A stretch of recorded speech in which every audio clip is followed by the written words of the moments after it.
Commissioner Jeff Lindholz. There he is, up the door. Thanks for being here, Commissioner. Boardman Police Chief Rick Stocco. Thank you so much, Chief, for being here. And then Morrow Commissioner Joe Taylor. Not here. All right, well, I see Penny Krebs, welcome. So the purpose of these meetings has been over the past 2 days to give people an opportunity to share what they're thinking about what's going on in Washington, D.C., and there's been a lot. And also to give me an opportunity to briefly explain the lay of the land, so to speak, in D.C. So what we'll do is go through this little PowerPoint fairly quickly, and then open it up for questions. So here we go. At least I hope we go. There we go. So this is a map of Oregon, and it shows you Congressional District 2, which we are in. It's 73,000 square miles, and of course it's larger than the state of Washington, which I remind Dan Newhouse, Congressman from Washington State of often. It's about 11, 12 hours to drive from up in Enterprise down to the Bedford area, and then it's about 4 or 5 hours any other direction you want to go. I live over in Ontario, about 10 miles out of town on a small farm, with my wife now retired. She's a veterinarian, and a couple of mangy dogs. The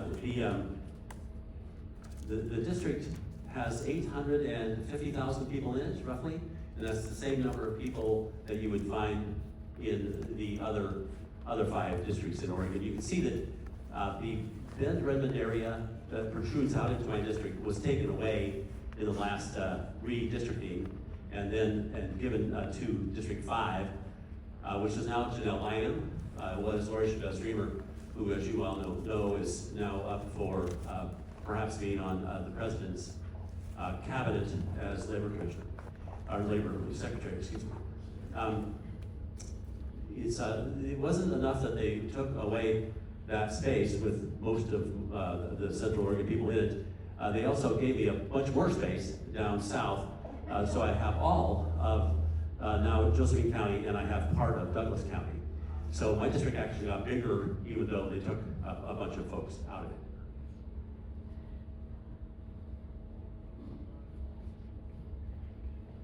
Should I point this to you guys? Okay. There we go. All right, so this is the calendar. As you can see, the yellow dates, I'm in DC. Many times, as you can see, we're there for weeks that are kind of separated by just a few days. Most of the time, I just stay in DC rather than making the flight home.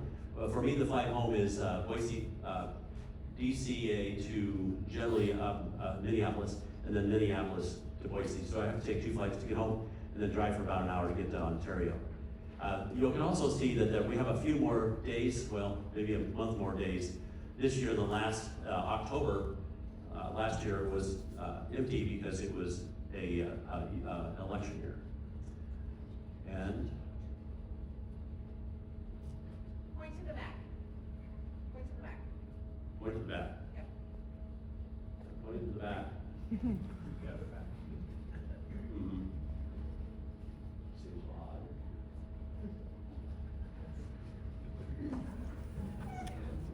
What is the projector? There we go. All right, this is a breakdown of the House by party. And as you can see, we have 218 Republicans, and there's 250 Democrats. Those 2 seats will be filled, we hope, by April 2nd, we think, with Republicans, which would give us, we Republicans, 5 extra seats. One thing I forgot to do, and my staff is reminding me right now, at the beginning of these meetings, I try to ask about where the audience fits on an important issue. And the important issue is how in the world we address our deficit. We are currently about 36, 38 trillion in debt. And the question is, and we're going 2 trillion in debt a year, stacking on top of that. So the issue is how best to address the fact that we are deep in debt. And so to kind of get a feel for where the crowd is, I asked this question. The first is, do you think we should reduce government spending? And if you do, raise your hand. should reduce government spending. That's a higher percentage in this group than has been the case thus far. So I'm happy to see that. Now, the second question is, do you think we should raise taxes to do so? Raise your hand if you think we should raise taxes. On the Those who can afford it, please. $4 trillion tax cut over 10 years. So I'm now going to go to the next slide. I hope that there's a slide that's working. So the Senate is, and by the way, some people are calling me senator these meetings. I am not. I am a congressman, a representative, and happy to be one. The Senate is 100 folks, and I like to say, as my dad used to say, venerable older folks in an institution, as he called the Senate. I don't say that to Ron Wyden often. He's a good friend, by the way. But you can see how it's set up. The Republicans in the Senate actually have a bigger majority than we do in the House. We have a majority of 2. They have a majority of 3. This is very sad. Okay, I'm gonna skip over the last slide and just go to this. This is a really good picture of the House. We're waiting for something. I'm not sure exactly what. Oh, something's working. There we go. So the great thing about having been in Congress now for, this is starting my 5th year, is that I know most of these people. There's 435 of us, and about 50 to 70 people change out every 2 years. So it's a constant battle to keep up with who is on the floor, who you talk to. All the people, if you look at the center aisle here, running down, all the people over here to the right are Republicans for the most part, and everybody to the left, Democrats. Kind of like church, everybody sits in kind of the same place most of the time, and you can generally, if you're trying to talk to somebody, much of the work gets done on the floor, because you don't otherwise get to see these people if they're not on your committees. This is the Natural Resources Committee room. This is the Water Committee in session. At that point, I was chair, so that's me up there. I'm no longer chair. I was ranking and then chair for 4 years. When I went on Energy and Commerce and stayed on Natural Resources, I had to relinquish the chairmanship to Harriet Hageman, who is a wonderful lawyer out of Wyoming, and she is now chair of the Water Subcommittee. I went, in order to get on this committee, there we go. We'll just stick with this. I'm now on the Energy and Commerce Committee in addition to Natural Resources, and I enjoy serving on the Energy Subcommittee, the Health Subcommittee, and the Commerce Subcommittee. So some interest perhaps in the Commerce Subcommittee. It has power jurisdiction over the NIL, that is name, image, and likeness issues. So I'm getting calls from all kinds of people like the SEC, the Big 10, the Big 12, to discuss how to manage money for the student athlete. A super interesting issue.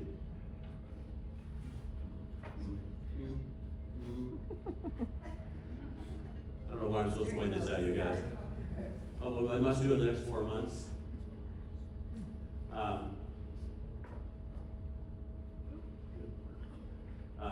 we go. So the next 4 months we have probably 5 of the most difficult things facing us we've ever, a collection of extraordinarily difficult issues to try to pass across the floor. The first is the budget resolution for the reconciliation bill. The second is the 2025 appropriations package. The next is moving the reconciliation through committee, then reconciliation across the floor, and then we have to do the 2026 appropriations, and then we have to do a debt ceiling vote. Each of these is terrifically difficult, and it's anticipated that most of these will be partisan in nature and thus require all Republicans to vote yes. Given that there are 218 of us, getting everybody to agree is quite the challenge. Why reconciliation? Because reconciliation only takes 50 votes in the Senate, not 60, and that means that you can get a bill that involves budget issues through without the necessity of getting 60 votes.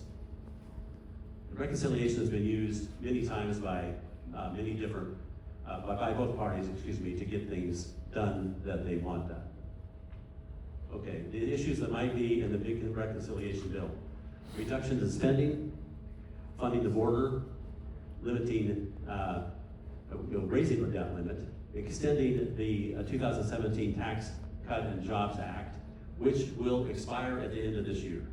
And so what I try to do is express to people what that expiration would mean, and I'll do that with a slide or two here, but the reduction in taxes that occurred in 2017 in the first Trump administration was hugely beneficial to the economy and to many of the people I'm sure in this room, and that's because it doubled the personal exemption. And so many people here who don't itemize their taxes enjoy a doubling of the personal exemption. And that meant that many people pay less tax that are in the under $100,000 income range.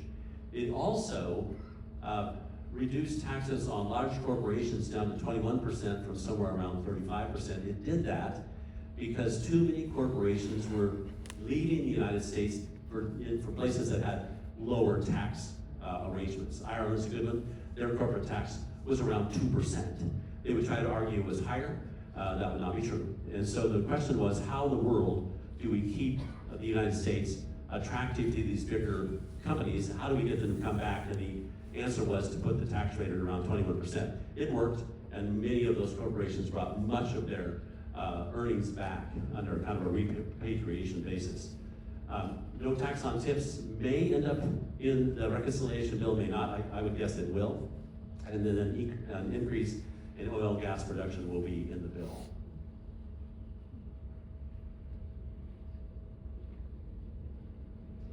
So this is a pretty important slide. The reconciliation bill to reduce spending will include reductions.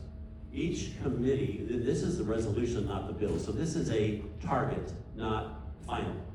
So the idea is that the Energy and Commerce Committee will find $880 billion in savings over the next 10 years. A lot of money, about $88 billion a year, in fact. It may be more, maybe less, depending upon the year, but that would be the target.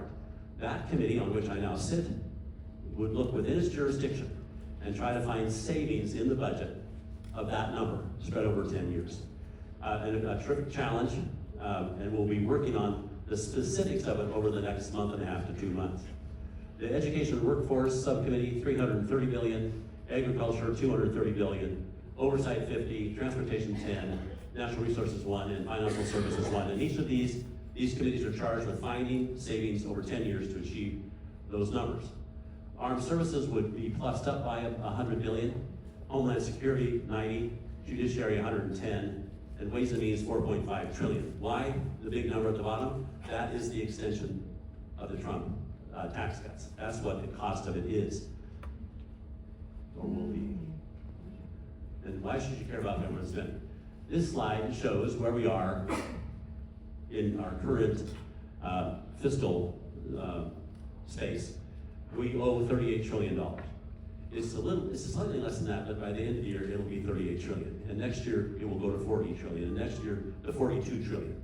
There's no end in sight unless we do something to corral spending. And then that is what we're about in this reconciliation package. And at the same time, when you're trying to reduce spending, you're trying to improve the economy. So the question is, how do you make sure that you improve the economy? Because if we have a better economy, it's better for everyone, but it also is better for the government, and then it drives higher tax revenues. The taxpayers, by the way, are currently paying $1.126 trillion in interest each year on that debt.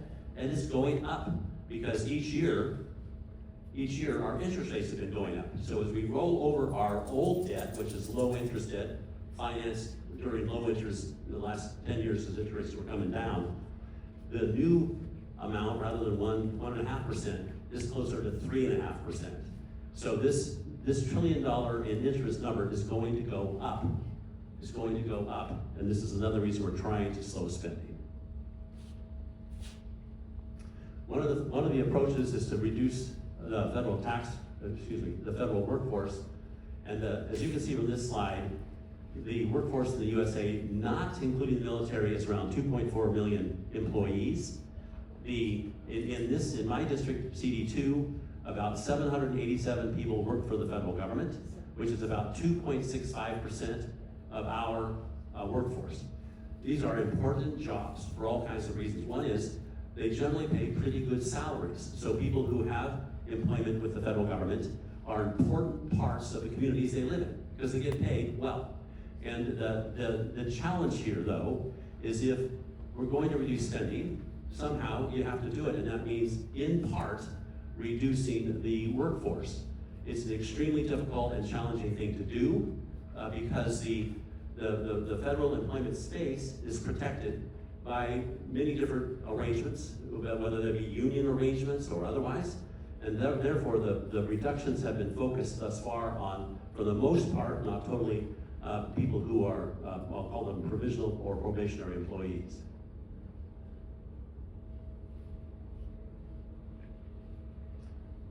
The rumor is 10% of the total workforce would be reduced. We'll see if that turns out to be the case. This just shows you our current budget. We're bringing in about 4.5 trillion, and we're spending significantly more, about 2 trillion more than that.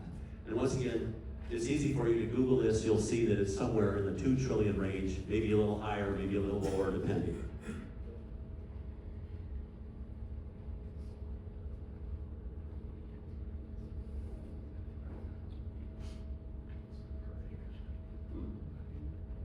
Stuck on this one. There we go. This just goes to show that the interest and the kind of the history of it going up over time. And then again, this slide just goes back to 2023. The number is way over $1 trillion now in 2025.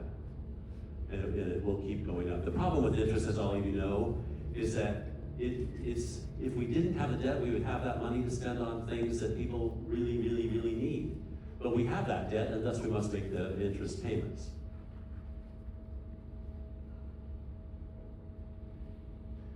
This shows you that over the past 2 years, 23 and 24, we did our best as Republicans to reduce discretionary spending. And so many people tend to overlook the fact that we have been able to reduce, or at least keep spending flat on the discretionary side, not the mandatory side. The mandatory side includes Social Security, Medicare, and interest on the debt, among some other things. That keeps on going up because it's mandatory that we pay it. These two columns, 23 and 24, reflect what we were able to do in the discretionary side. This slide is kind of interesting. If we let the tax cuts expire, then this is the amount of additional tax that people will pay next year. That are in these counties. You can look at your county and see what the average tax hit is going to be. The additional tax that you will pay. So the trick is, how in the world do we avoid that damaging impact upon people, not to mention the economy? And that's why we're trying to do this reconciliation package that would extend the tax cuts, thus avoiding that outcome, and also reducing government spending. And so these areas, the next one. So I had a list of areas that are going to be impacted in these reductions on the previous slide. I'll just hop ahead so we can get to questions to my final slide. You can see here that I've included wolves because we have some wolf issues down, well, I have issues all over the space, but one in particular down in the Lakeview area. Nick, you want to say a few words about where we are? My Chief of Staff. Yeah, you bet. So my name is Nick Strader. I'm the Congressman's Chief of Staff. So I've been kind of taking the lead on the wolf issue on our office. Just a quick update that there's a wolf that separated from its pack in Baker and made its way through Harney County and down into North Lake County. And it's been kind of on the loose now for 19 days. U.S. Fish and Wildlife Service and USDA APHIS have been monitoring it and trying to haze it, although over the last 19 days, the wolf has killed 9 confirmed calves and several more suspected. And so USDA APHIS has dispatched additional staff down there on the ground to continue the hazing process. As you may know, it's on the west side of 395, which makes it ineligible to be lethally euthanized because of Endangered Species Act and the federally listed protections. So that's one thing. I've raised the issue. I was actually in the White House on Thursday afternoon and met with a special advisor to the president, used the wolf as an example of natural resources issues that we need to continue to work with them on, and they're very open to working with Congressman Bentz in our office on those issues as well as others. So thank you. Okay, so time for questions, and what we'll be doing, thank you very much. What we'll be doing is having Darren call out the numbers, and then someone will fight their way to you with a microphone. And then please ask your question. Please state your name and where you're from before you start your question or your thoughts. Okay, I'm going to call the last four of the ticket. So it's first one's going to be 1080 1080.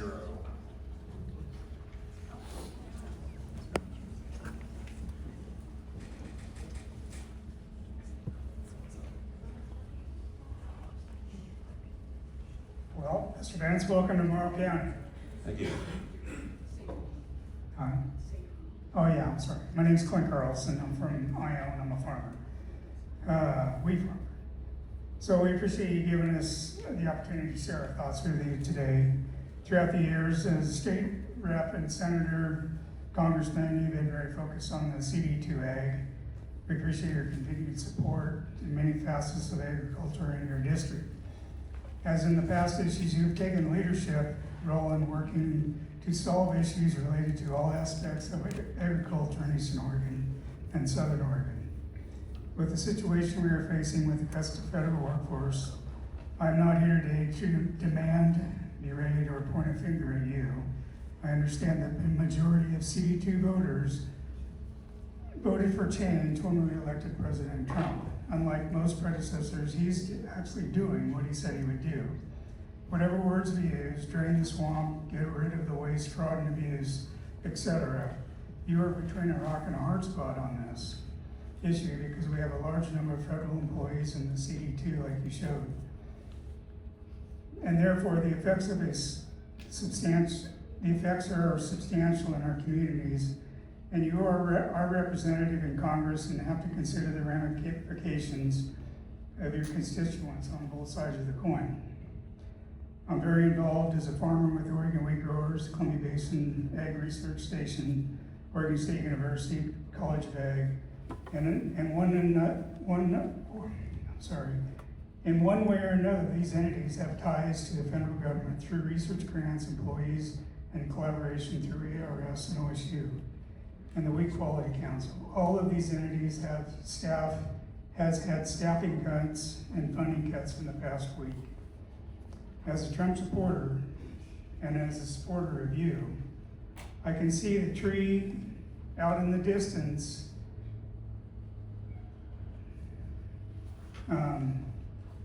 which represents a cutting of waste and fraud and abuse. Although, just as clear, I also see all the trees in the forest that make up the people.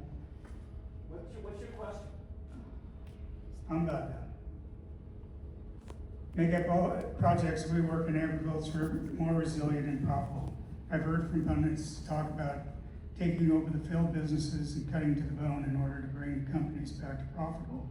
And that's what Trump and Doge are doing. America is a failing business financially. And with that comes the understanding from employees that no one is guaranteed a job. And if you lose a job, you have to go find it somewhere else. It's heartbreaking, even so, because these are all the people that have been in positions for less than 3 years and have moved to a new location and are planning on being here for a long time. So in finality, Representative Bentz, after all this shakes out, Trump must have a plan. He didn't start these cuts without an end game. Whether it is to completely remake the Department of Ag or whatever, we constituents need a clue on how this will end. And we need to find it. And we need you to fight as our representative to help rebuild and restore the areas that were not fraud, waste, and abuse. And we definitely depend on you as our representative to keep us in the loop. Thank you. Oh, thank you, Clint. So I think it's worth commenting on that the approach that I think is being used by the Trump administration is fairly aggressive And I believe that is resulting in certain people being let go that shouldn't be because their jobs are so important that they really have to be there. This would include the BPA. It would include, I think, a bunch of different spaces where we have to have people that know what they're doing. So I think what's going on is and by the way, the White House does not call us and say what they're going to be doing. That's not happening. The White House is the executive branch. I'm the congressional branch. They don't let me know. I get to find out at the same time you guys do. And so it's been just like you. We read about these executive orders and then the agencies begin to take these steps. That's how we find out about it. What I have been telling people is, look, if you have a situation where your job has been taken and it is one that involves the safety of people, or in the case of the BPA, it had to do with keeping the grid up and going, then for goodness sakes, let me know, and then I will do my best to weigh in with the White House. I'll contact the people that I know, and I'll say, hey, there's too many things that could go wrong if we don't have these people in those spaces. Now, the reason there's been the focus on that lower echelon, the new employees, is that it's one of the few places where change can be made in workforce by the executive. If you go further up the ladder, the challenges built into those jobs are extremely difficult to overcome. You can't just go in willy-nilly in most of those spaces, not all, and let people go. You can't. Too many protections. Now, the people on the lower end also have protections, and they're asserting them now in the form of class action suits and other things to assert those protections. But so those people who question how the executive is going about this attempt to slim down government will have a chance to have those issues heard in court. For me, as a congressman, my constituents need to let me know if what they do is protective of people, and I mean directly protective, and then I can weigh in. That's the approach I'm using. It may turn out that much of what Trump is doing will get set aside, okay? At least he's trying to somehow slow this spending. And so, you saw from that slide I put up that Congress also is trying to slow the spending while at the same time maintaining the economy, because it's super important that we keep our economy going. And so that's why you see us trying to avoid the abrupt increase in taxes that would occur if we don't extend the Trump tax cuts that have now been in place for going on 10 years. Thank you for your question. Next question. All right, we have 1073. 1073. Try another one. We have 1048. 1048.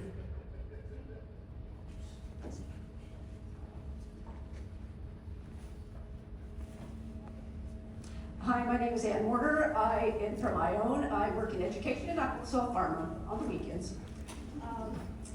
I wonder if we could back up that slide that you had up there and get a total on the bottom of that, because we had some pluses and some minuses, but we had a ginormous minus. No, a ginormous plus on the bottom.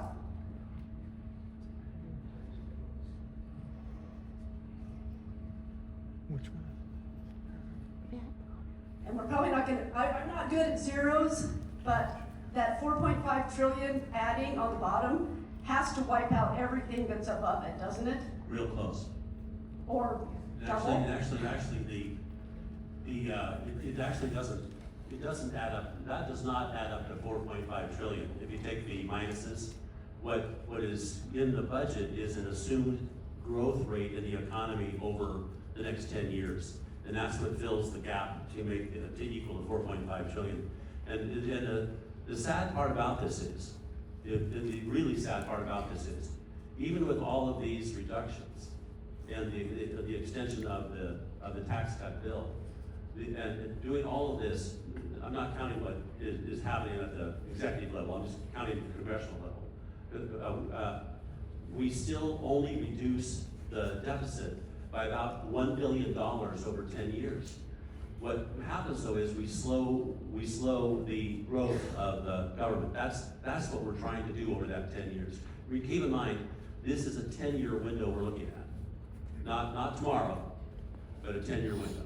But thank you for calling that out. You are exactly right, but if you add up the minuses there, it will not add up to the 4.5 trillion, or excuse me, the 4.5 plus the other 100 and the 90 and the 110. Much of that 100 and 90 and 110 is going to the border to try to secure it and do what I think 75-80% of Americans want, which is a secure border. But it does not happen without money, and that is what you see. Those, I think it's not the armed services. It's basically the 90 billion going to Homeland and the 110 going to Judiciary. That's border money. Okay, I'm gonna jump into my question real quick.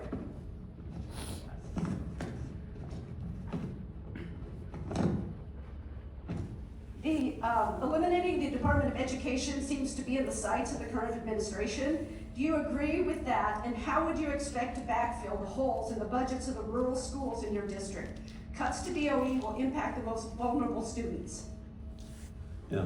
So much of what the Department of Education does is act as a conduit for Pell Grants and for Title I. And those programs, as I understand it, are not going to be impacted. Now, note I said, as I understand it, I am not on that. I am not on the Education and Workforce Committee. This number gives them a target that they'll begin to work on over the next 2 months. And we'll find out then exactly what that committee determines is going to be cut. But my understanding is, and I'm sorry, I went through this, and I have a notebook out in the truck, but I invariably leave the notebook someplace I shouldn't, so I left it in the truck. But the point is that has a summary of the type of things that are in that department. But my understanding is that Title I, which I think is what you're talking about, and Pell Grants will remain what they are. But I'm not on that committee, and that's going to be up to them to determine over the next 2 months. That is a target number. That is not a final number.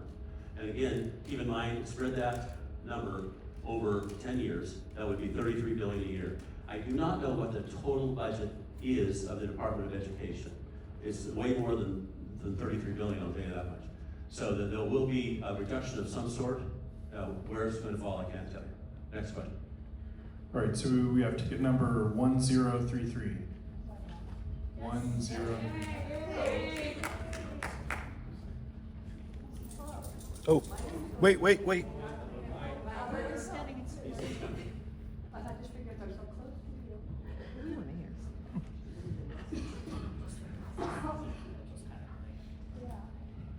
Hello, my name is Laurie Raymond, and I'm from a small rural town, Klamath Falls. I'm a caregiver and a personal care assistant. I'm asking you today to please do not cut the federal Medicaid budget. I and my consumers wouldn't survive without this for our most basic needs. Some of us have medication over $1,000. I could be one of those. I cannot afford $1,000 a month for my medication, for one single medication. Without that Medicare, most of our consumers are of an age where they become homeless or unalived. They can't afford rent, food, or medication. I would lose my Medicare, my health care. They would lose their services, behavioral health, TANF, SNAP. These are too important to ignore or to get rid of. I'm one of 523 in-home care providers in Klamath Falls, and this job is very demanding. It takes a certain kind of compassion. Do you really think you could do it? What if this was your grandchildren and they had disabilities and needed Medicaid? There's 1.2 million people in Oregon who depend on Medicare. 46.9 of those are in Klamath Falls. That would mean 30,000 caregivers in Oregon would be out of a job.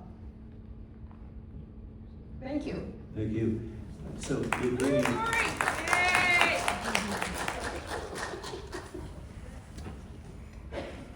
thanks for driving all the way from Klamath Falls. We'll be down there for a town hall meeting in Klamath County. So you'll get a chance to share again. So I think I mentioned, and you probably heard me say it because you were at several of the other meetings. One of the things that's being looked at in the Medicaid space is a work requirement for people who are able to work but are still on Medicaid. So the work requirement is also in place for SNAP benefits. And so it's not a new idea. Most people support it and say, hey, if you're able to work, but you are not, and there are jobs available, and you're on a government program, you probably should be working. And so that particular concept is definitely on the table and is definitely being discussed. There are others. The entire program will be looked at. I will tell you one thing, and I mentioned it earlier today, is that I am working with some of the most knowledgeable people on Oregon's Medicaid program that exist in Oregon. And I won't mention names, but I'll just say they are the most knowledgeable people.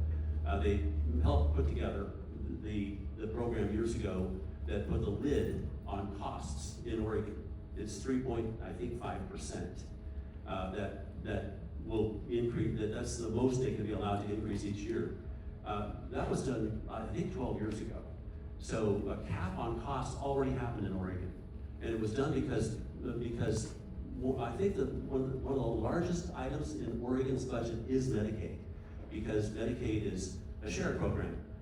The state puts up 10%, and the feds put up 90%. And so, yet, even though it's only 10% for the state of Oregon, it's still a huge part of the state of Oregon's budget. And so knowing that, people years ago said, we've got to put controls on this, or we're not gonna be able to afford the 10%. And so a cap is something that's being discussed. A cap, there are any number of things are being discussed. And over the past 4 or 5 weeks, even though I was the lawyer for, as you heard, the hospital in Ontario for 18 years, I'm not an expert in the Medicaid space. But I do generally understand it, and over the past 4 or 5 weeks, now that I'm a member of Energy and Commerce, we've had trainings on it and all kinds of explanations as we work our way through different things that might be done to reduce spending in the program, but to maintain the type of services that you're describing. So I think what people immediately do is say, hey, this is all going to go away. That is not correct. But what we're going to try to do is in some fashion get control of the dramatic increases in these programs. Because, as I pointed out, very difficult to keep up. But thank you for raising the question. Next one, please. So we have 1069. 1069.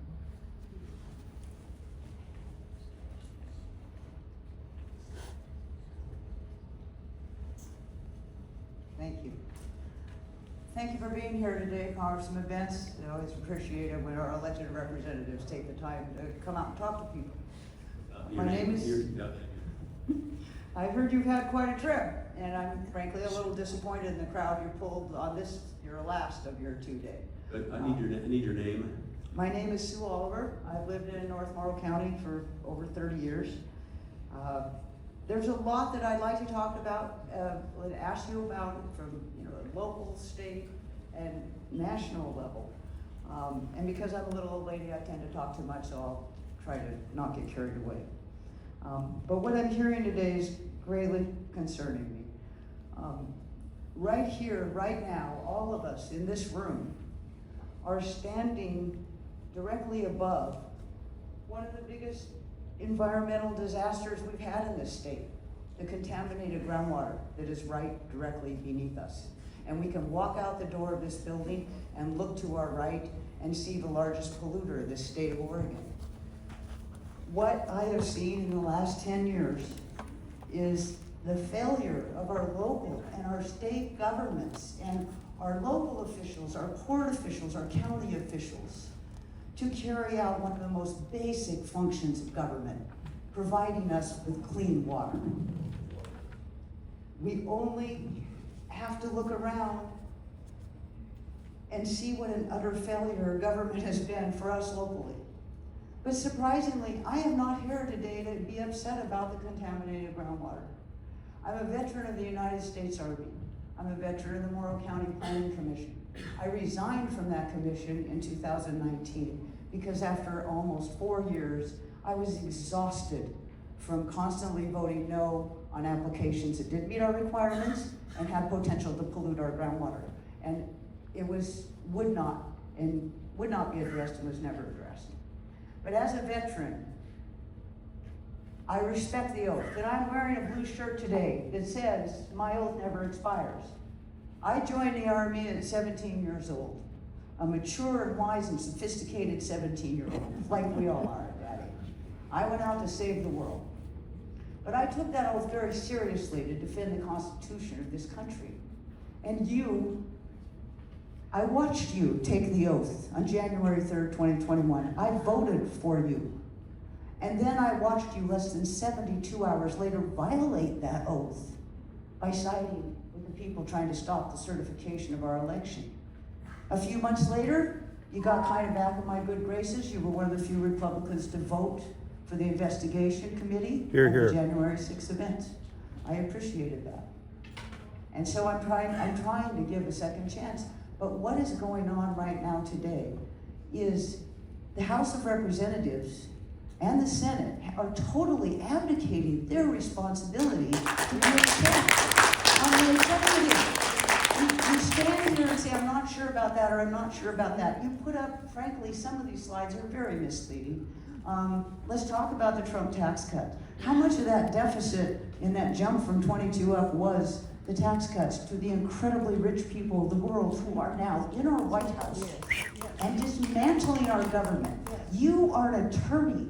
You are an officer of the court, in addition to swearing an oath to our Constitution, and yet, well, you and so many of your colleagues are just sitting around watching. Well, I don't know, we'll see what happens next month. Oh, those workers have rights, and yes, they've been violated, so now they're getting processed. Our courts can't handle this. These people have planned this for years, and they are doing it. It is a fire hose of action. Illegal actions that even you acknowledged right here, but we'll just worry and let the courts sort it out. There won't be a country left to run, sir, if you guys just sit back and are afraid of a primary.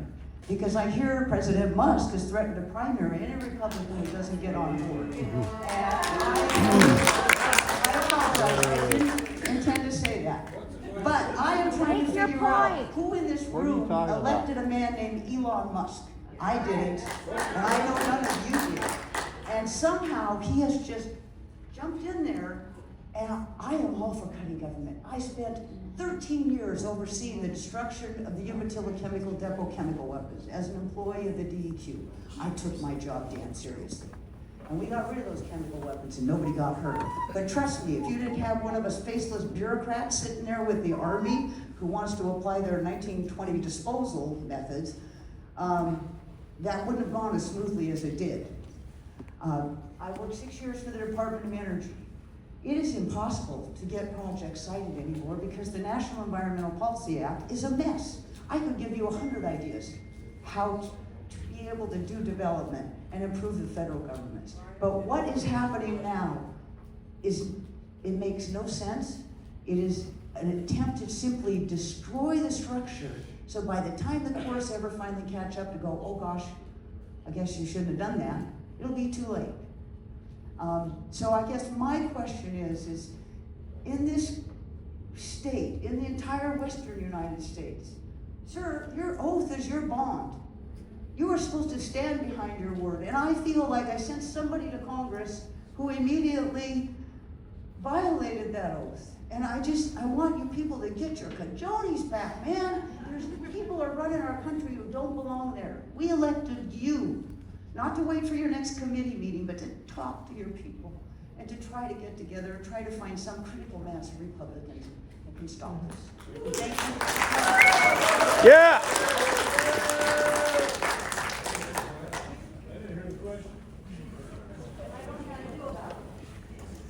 Right, well, thank you for your service. We're very, very happy to see that since Trump was elected, the number of people applying to get into the service has increased significantly. So that's really good news. And it's super good news.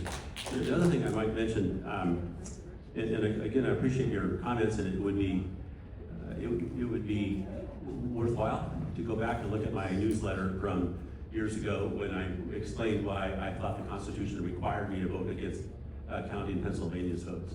I did not think so when it came to Arizona's votes, which I said go right ahead and count.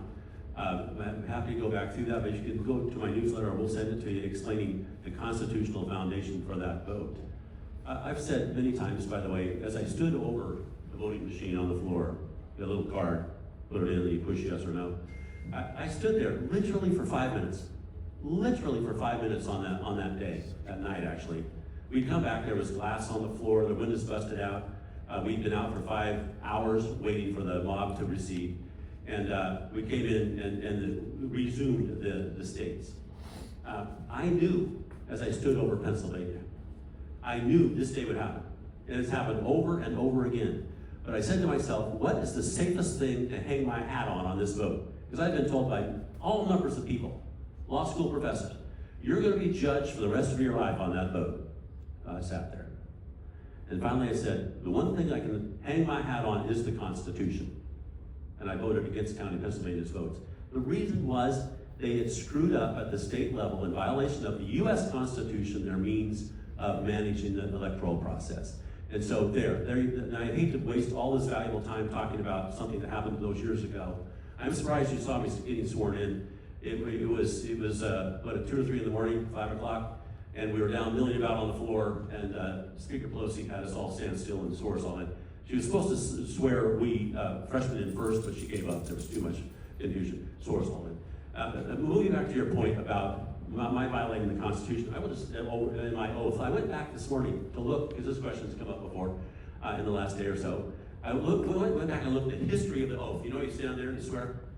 And so the key part of this oath taking is that you understand the nature of the Constitution and you swear you will support it. But it doesn't mean you know every twist and turn of the Constitution. That's what the Supreme Court is to sort out. And so when I say I'm going to support the Constitution, I absolutely do. And if I think that the president is violating it, then I will oppose what the president is doing. If I'm not sure, I'll wait for the court to make the call. Next question. All right, so 1014. 1014. Try again. All right, we got 1081. 1081.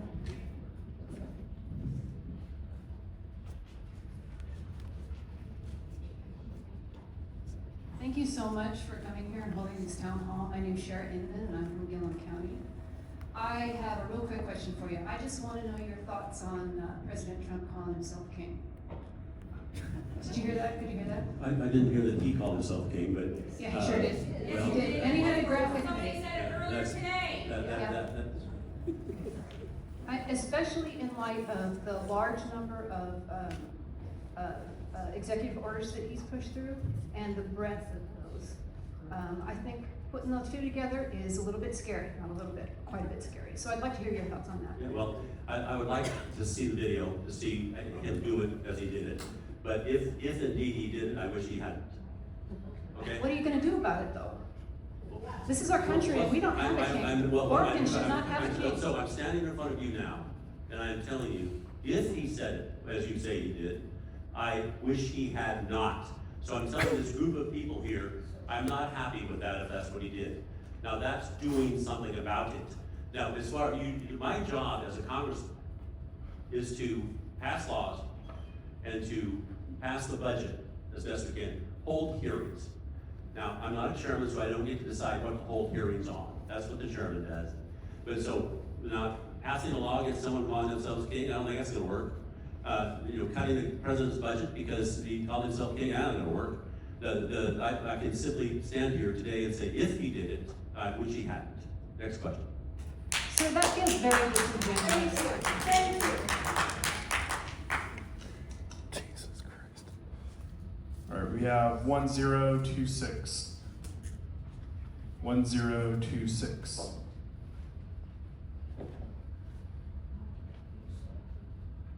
We have 1071. 1071. 1071. 1027. 1027.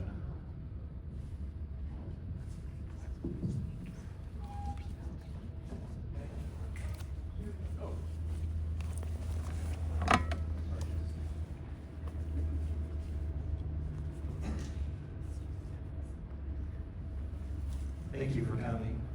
Peter Campbell, Umatilla County.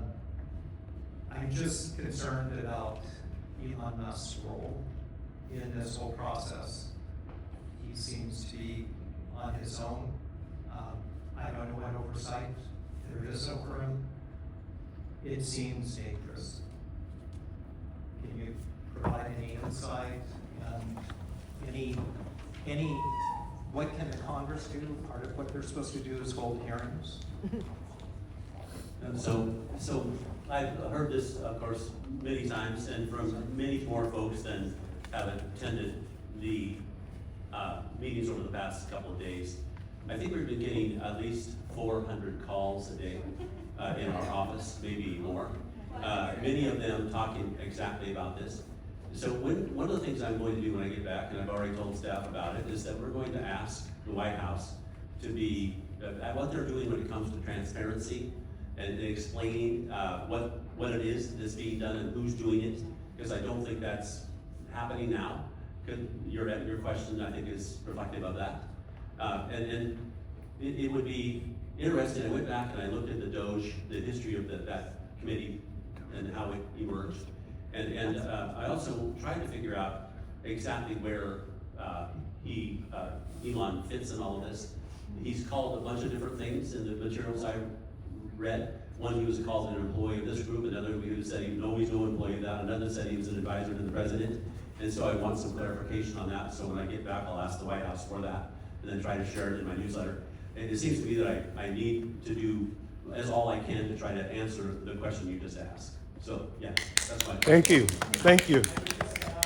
That the people who are working under him too, it's not just him, but it seems like there are, I hate to use the word kids, pulling a lot of levers. Yeah, and so I'm not comfortable with If I may that. address one thing that I think is overlooked in a lot of this, is that he's been hired by an agency whose purpose was to advance and modernize our IT department.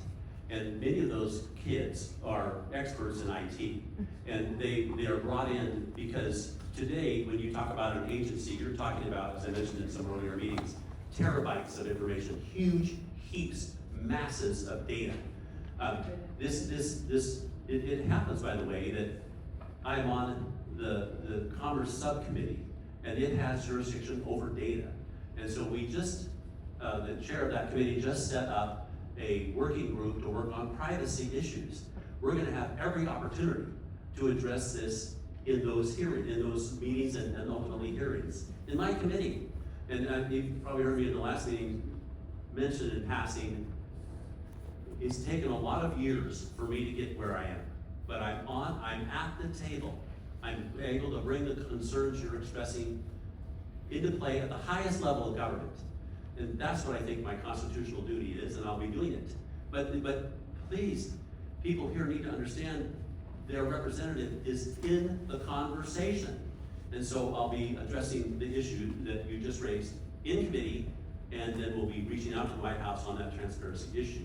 But I agree, we'll in the past, in the course of that effort, we'll ask how many people are working and under which umbrella of accountability they fit.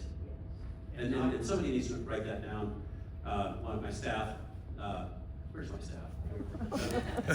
Write down the fact that we need to make sure that we don't ask just about Mr. Musk, but also about those that are working for him, so we can put it in the newsletter.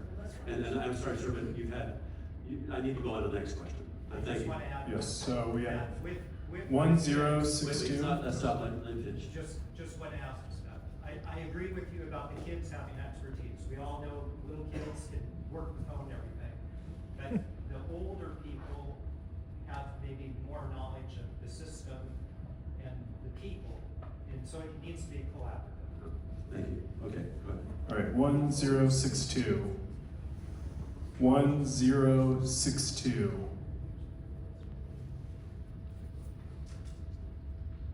All right, we have 1079.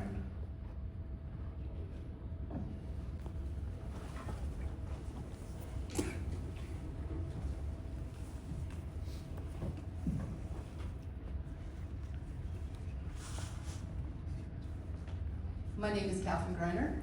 I am representing today the city of Condon. I'm the city administrator. I've been there for 20 plus years. I'm also a resident of South Gillett County.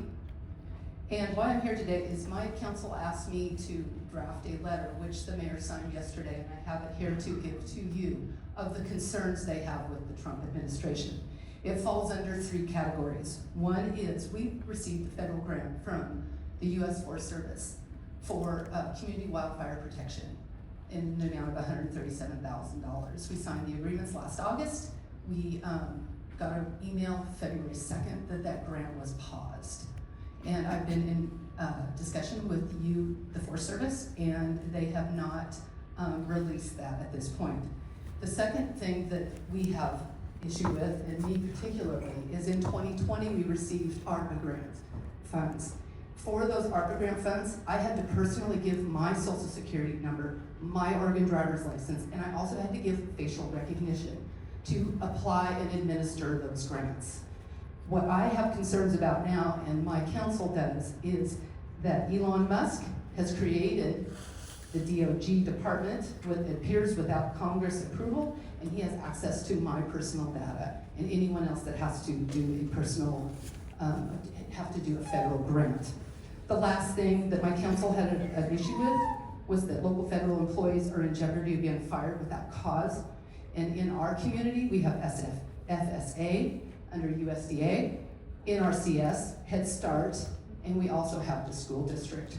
So my questions, Representative Bentz. You were elected and took an oath to represent all residents of OR2 and uphold the U.S. Constitution and laws of the United States of America.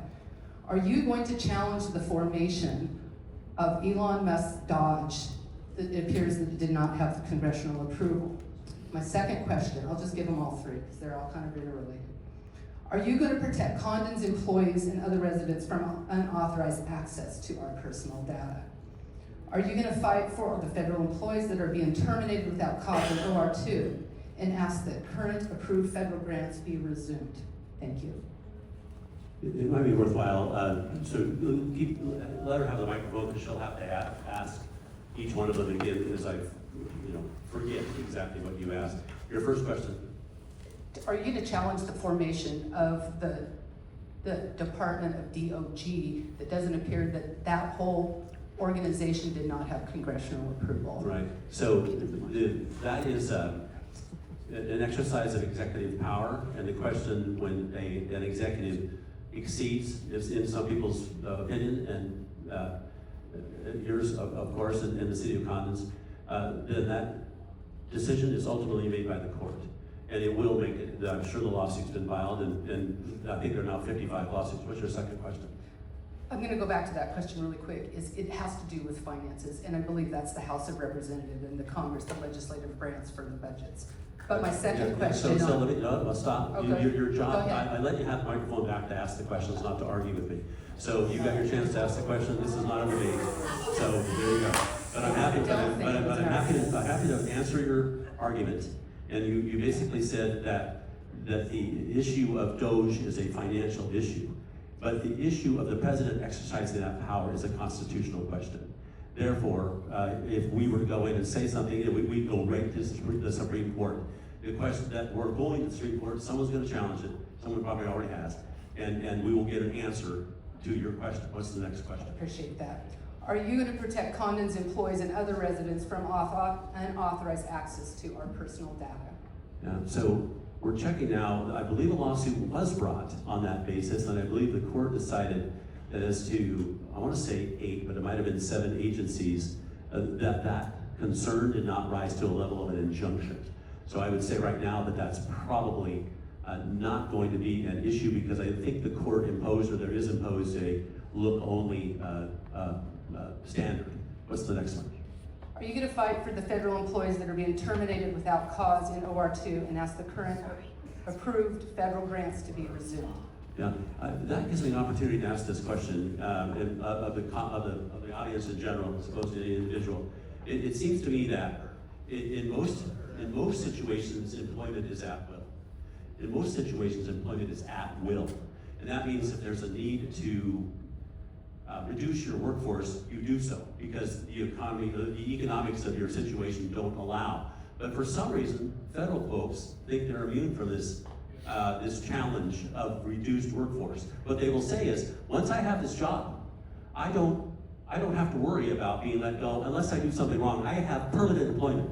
I never have to worry about being downsized in case the government gets in trouble. What I think Trump is trying to do right now is say, look, we're in trouble, and it's time for us to downsize. And what he did is he looked at the one space where he thought that could actually happen. And so good on him for trying. Now he may be out of luck if the contractual arrangements and statutory arrangements that the people that have federal jobs have been so good at putting in place, they may well protect those folks. They may well. But it is interesting to see this almost protected class of federal employees. Because most private employers and employees would say, we don't have that kind of protection. And there's a reason, because your economy cannot respond in any meaningful way if you build those kinds of restrictions in.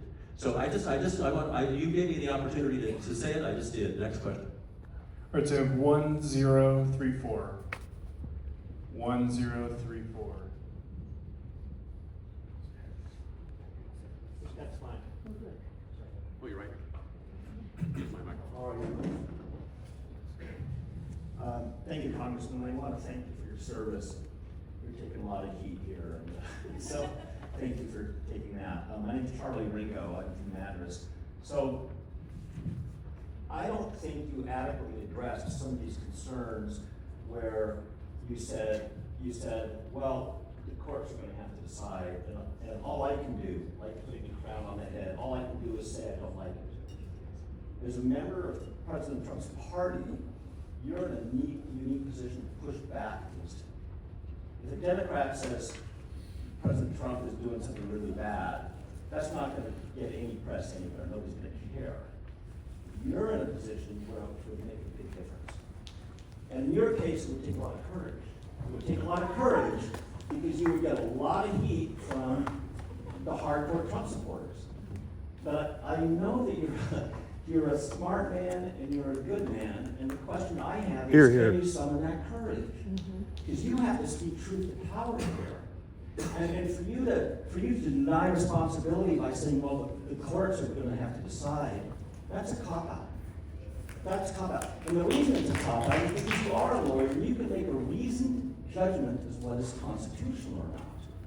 If some Democrat introduced a bill to say, we want to do away with firearms, you wouldn't say, oh yeah, we got to let the court decide.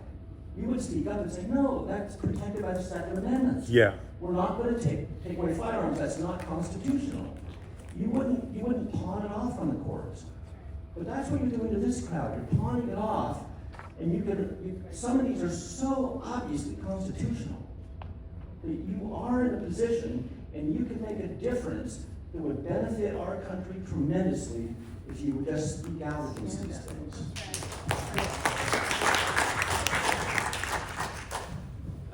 So I think that was as articulately put as I've heard, and so I appreciate the way you framed it. So I will answer in this way. The Republican Party was fortunate in taking power. 77 million people voted for Donald Trump. They voted for Donald Trump because they wanted him to do what he said he was going to do. Now, he is trying his best to do it. Now, it's not on me as a part of his party to jump in and stop him from trying to accomplish his agenda if, in my opinion, there is a constitutional basis for his argument. I researched those this morning, last night, the last 2 weeks getting ready for these meetings.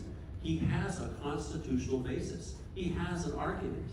You can go back, go take a look. I did take a look at all the impoundment is probably the most interesting one, because what he's doing is here's how it works.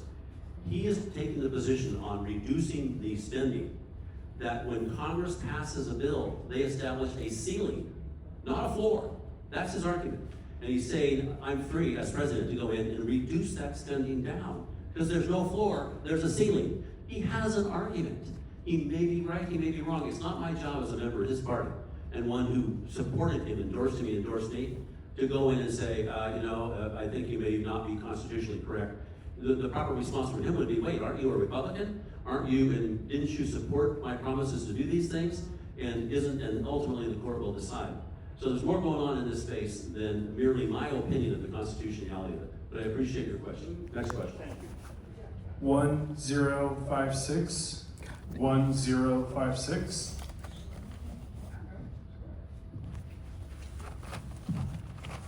All right, 1066. 1066.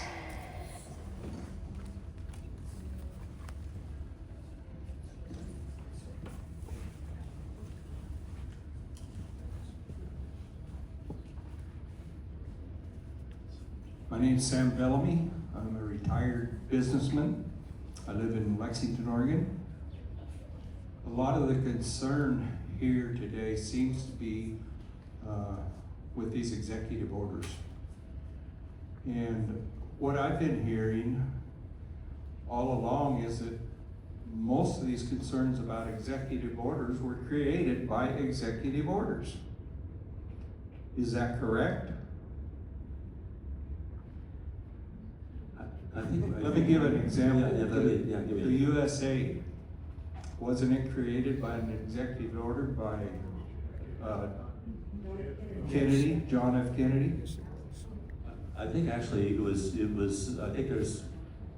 I think Congress had something to do with its creation. Well, I think Congress allocated the money, but I think that was an executive order. But you know it better than I. We'll go check. That'd be hugely interesting to me if it was. That's what I heard. We'll go check. Thank you for that. And I've read it, and like I said, executive orders created a lot of these things that they're trying to scale back on now. That could be the case, and we will check it out, and thank you for that thought. Next question. We have 1021. 10.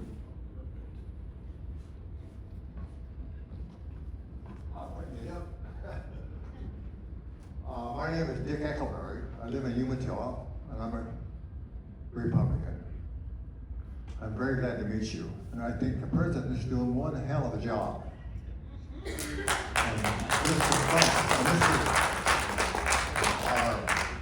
his helper is doing one hell of a job. But my concern in the second question I want to say is, why is the government letting these chem clouds every day? There's a whole bunch of them out here now.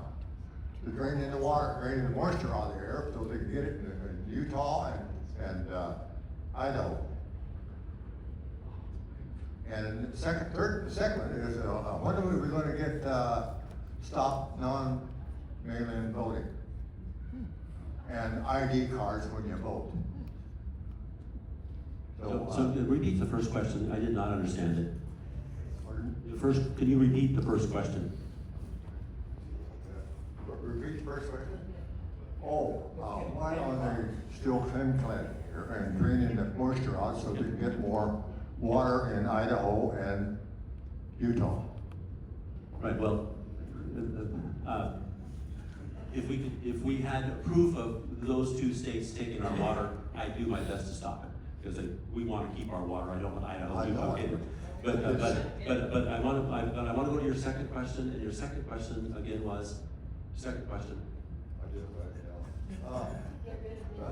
Mail-in voting. Okay, so go ahead and sit down. The mail-in voting. I brought a bill when I was in the Oregon legislature to make it illegal to harvest mail-in votes. It did not get a hearing. I was in the minority, of course, but why didn't it get and that's a huge problem. People can take a bushel basket and run down to wherever and gather up ballots and bring them in. That's ballot harvesting. It's totally legal in Oregon. And yet it's not legal in other places like Texas. I brought the bill to stop ballot harvesting. It did not get a hearing. Got huge laughs from the folks that were running the place. So there are challenges and problems with mail-in voting. And everybody knows that, we had someone testify earlier today that their daughter moved out of the house years ago and they're still getting a ballot. And so those kinds of things shake people's confidence in the system. But here's the deal. the way that any states approach voting is up to the state. It's not up to the federal government. And that's because if you leave it up to the federal government, when the other party takes power again, and they will, they'll change it so that the federal government runs everything. I don't think you want that. And so what we're trying to do is make sure that each state maintains its power over voting. That's, I think, an important thing. Thank you for your questions. Next question. One more question. One last question. Okay, 1045. 1045.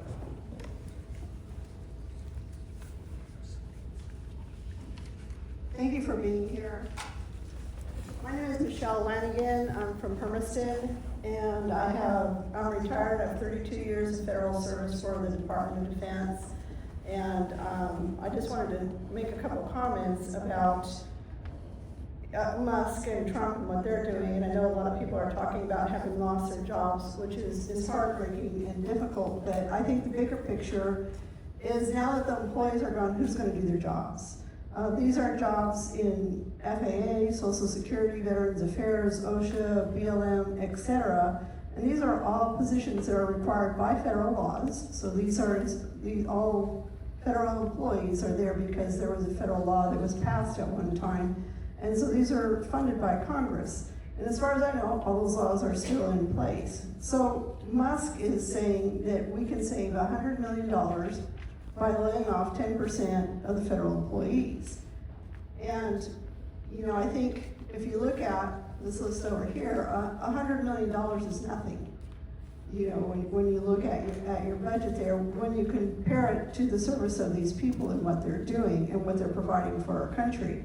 And if you wanted to start cutting things, and I think instead of looking at people, which they tried to do that back in Reagan era, they said, oh, well, we should contract everything out. Which I just got a thing on Facebook from Senator Wyden that now they're talking about contracting out Social Security. So when you call Social Security, you end up at a job center in India or someplace.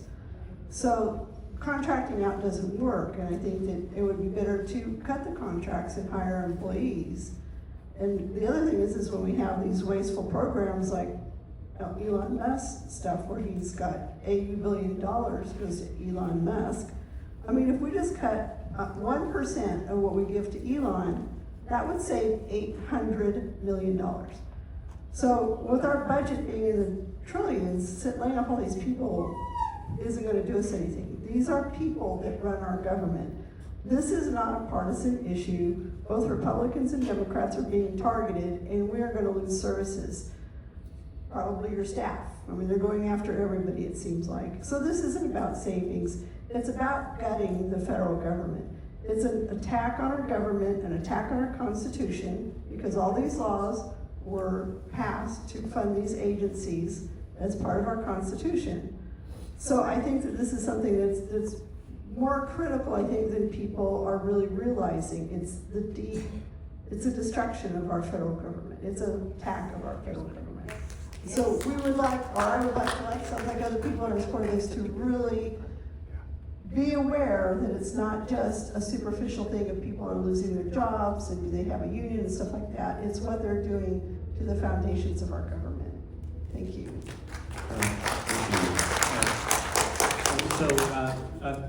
I want to thank everybody for being here today. This is the end of the fourth town hall meeting in the last 2 days. I must say, I have learned a lot, and I've already mentioned to you that we'll be reaching out to the White House for additional transparency, or at least asking what they're doing that I'm missing when it comes to explaining what's going on. We will be doing other things that we've heard about in the pre-meetings regarding different issues that are local.